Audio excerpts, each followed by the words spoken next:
চট্টগ্রামের আনোয়ারায় মাদকাসক্ত ছেলের ছুরিকাঘাতে নিহত হয়েছে বাবা মা। দুপুরের দিকে উপজেলার হাইলধর ইউনিয়নের গুজরা গ্রামে এ ঘটনা ঘটে। নিহত হলেন কল্পনা দাশগুপ্ত ও স্বামী স্বপন দাশগুপ্ত। দুপুরের দিকে বাগবিতণ্ডার এক পর্যায়ে ধারালো অস্ত্র দিয়ে বাবা মায়ের উপর হামলা চালায় ছেলে। ঘটনাস্থলে মৃত্যু হয় মায়ের। গুরুতর আহত বাবা স্বপন দাশগুপ্তকে উদ্ধার করে চট্টগ্রাম মেডিকেল কলেজ হাসপাতালে নেওয়া হলে চিকিৎসাধীন অবস্থায় তিনি মারা যান। ছেলে রমিরাজ দাশগুপ্ত দীর্ঘদিন ধরে মাদকাসক্ত। তাকে একাধিকবার পাবনার একটি মাদক নিরাময় কেন্দ্রে ভর্তি করা হয়েছিল।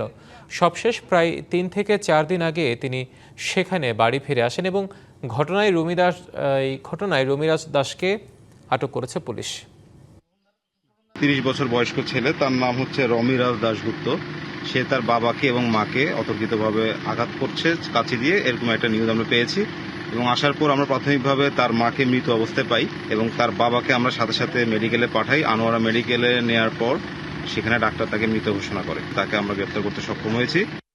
নগদ নিয়ে এলো হার না মানা হার অফার। সর্বনিম্ন ১০,০০০ টাকা রেমিটেন্স নগদে পাঠালে থাকছে স্বর্ণের হার জেতার সুযোগ।